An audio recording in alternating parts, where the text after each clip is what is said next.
Fast Friends are back with another video. On this video, I have this crazy thing. This is realistically what I'm hoping to be my, I don't know, reinventing the wheel or something like that. Not really. Some people have actually done this with random bicycles, and it's worked out alright. I just kind of have a different approach to it. What you might have guessed is I'm trying to get rid of bicycle spokes in lieu of steel cable. Steel cable is a lot more accessible, and you can make it pretty much any length you want.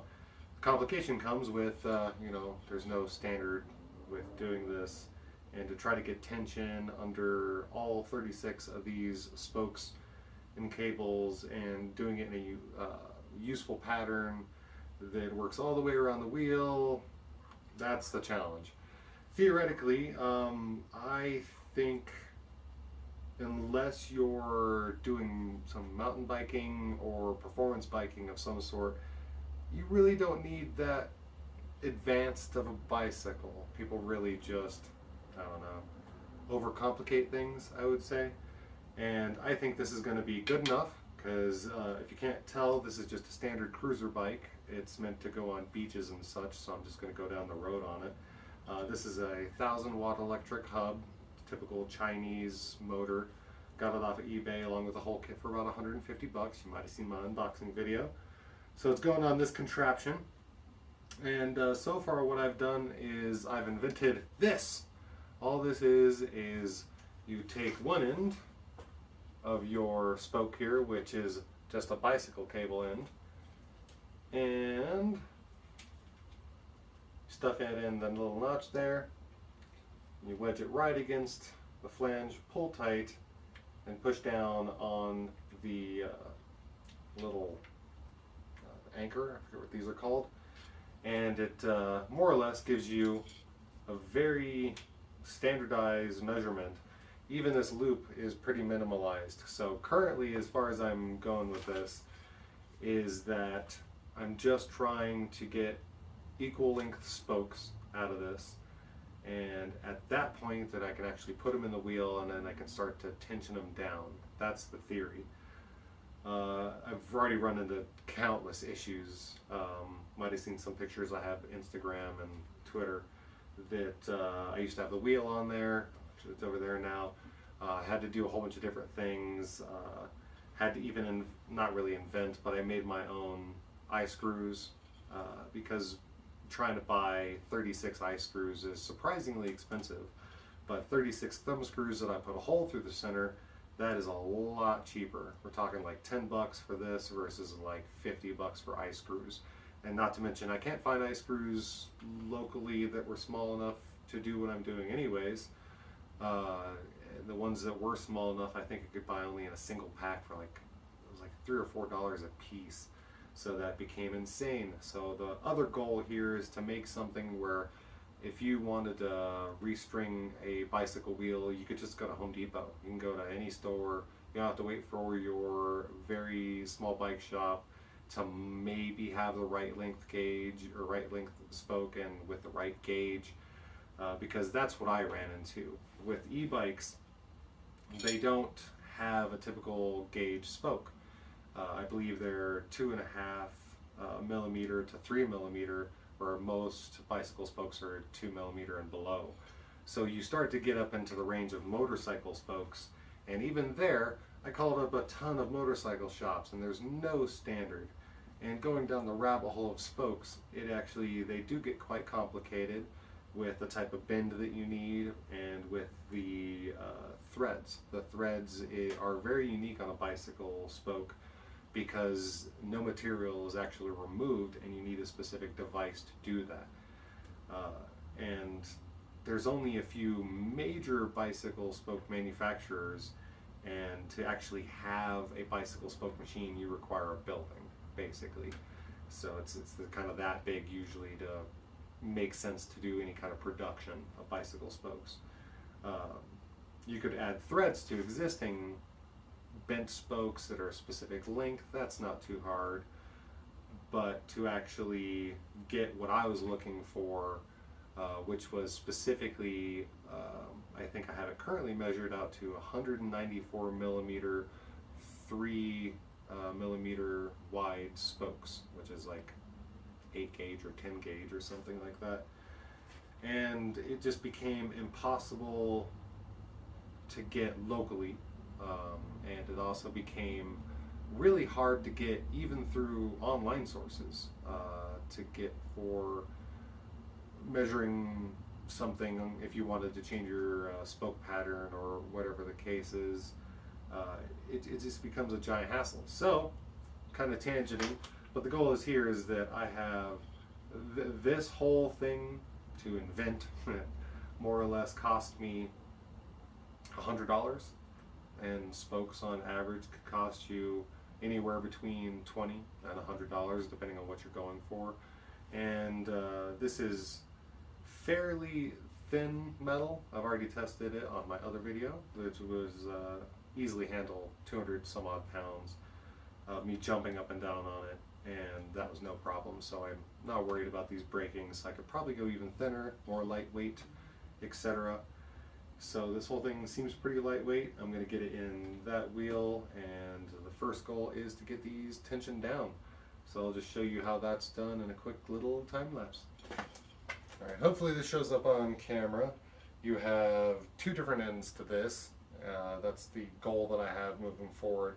If these little nubbins don't work out, which are your cylindrical bicycle typical brake thing, if these don't work out, I'll just make a loop on both ends, but I'm hoping these will just keep it simple. What you have to do is, I have that end already threaded through, and when I put through that end, I fed a eye screw on there, and once I feed through one side, I want to have this end on the inside of up here, and this will be on the loose side. So the point here is that you just take your little notch, line it up, and you have a little concentric circle thing here that makes it line up on the wheel a little bit better. There we go. And sometimes I have a piece of wood to do this because it kind of gets tired on your fingers. But you just pull up on this. That actually holds everything in place. It falls. That's why you get the piece of wood. Let me see here. Oh, couldn't really find a good invention to get tension on this. And this one's already done, so it's kind of doesn't really work the same way. Alright, same thing. Put it on there, slide forward, grab your other wire. I have this nice little chunk of wood that helps me get leverage on here without hurting myself too bad. Let's pull up on there, push down on the little ring, let go of everything. It stays pretty tight. It's not permanent, but this will give me an idea of what it's going to look like when I actually get it done to all of them. So, on to the next one. Like, this one's way too short because I tried to measure these out in a really awkward way before. So I've got to back that off. I've already got kind of a kink in the wire, but that's okay.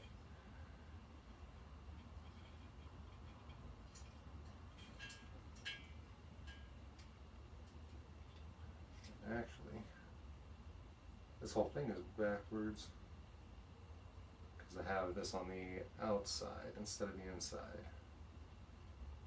So, we'll just take that apart.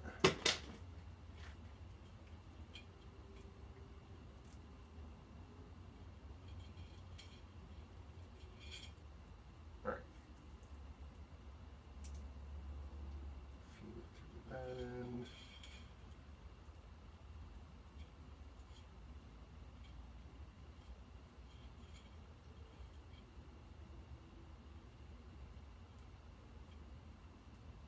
Through, so there you go, you got your loop.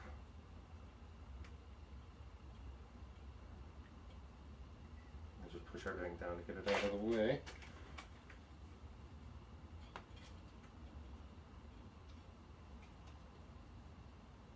Go.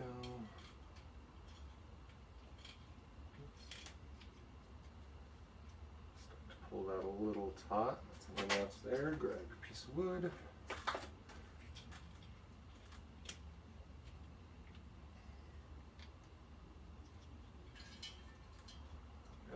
tight.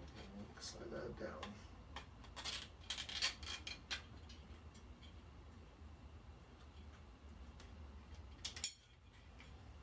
There we go, still got the loop.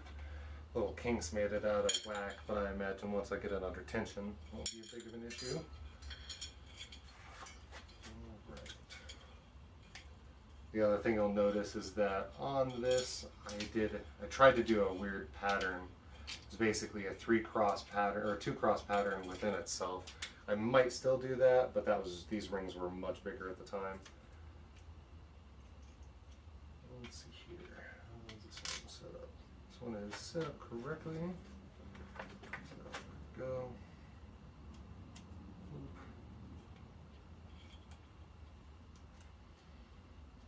It's not going to rest on anything.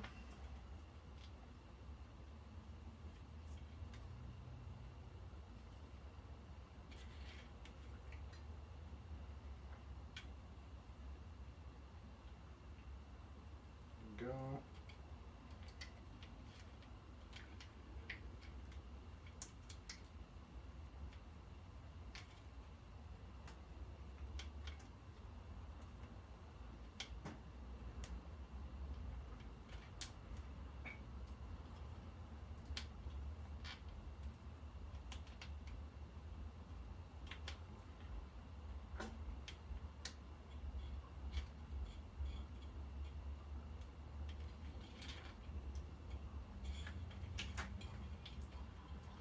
Also, tried to invent these little brackets here. They're supposed to keep the wires in place just so I could actually mount the whole wheel, but unfortunately that idea didn't really work out too well. Only find the tool that I used to put them on.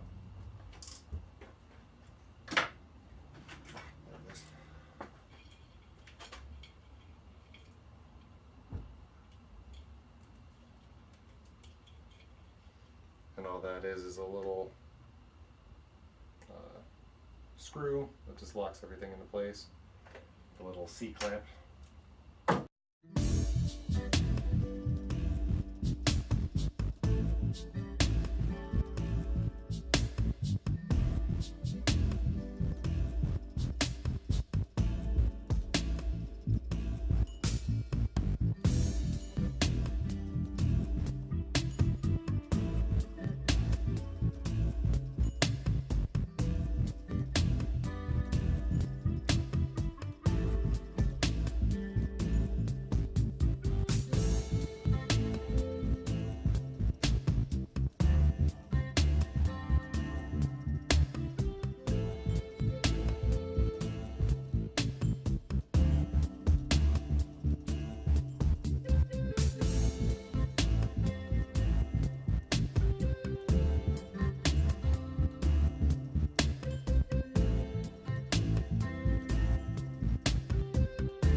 Alright, I got all those cables cinched down. I think it creates a pretty good kink on where the actual depth needs to be set. That way I can actually squeeze it down, lock them into place, and then actually, clamp them permanently into place.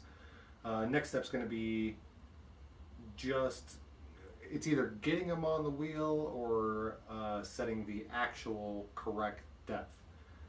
And making sure all of them are, within a few millimeters, because luckily I have these are long enough to take up 3 to 4 millimeters for my measurements before I shave them down so they don't poke holes in the actual rubber side of the wheel. But yeah, these are pretty well done. As you saw, I tried 2 different methods to actually cinch them down. My original method, I just keep them both tensioned straight up, and I'm able to slide down the little coupling, and that more or less creates the kink in the actual steel. And I did it a different way, which was you pull them apart. But I noticed that pretty much every time I pull them apart, it's about a millimeter longer or so. So I kind of experimented with that method. And I also noticed that if you mess up doing that method, it's permanent. I completely kinked out one of the cables, as you might have noticed on the time lapse there. But yeah, I think that I should be able to get them cinched to within a couple millimeters of each other, and then I can actually use either an app or an actual cable tensioner to measure and make sure it's all the way around an actual circle.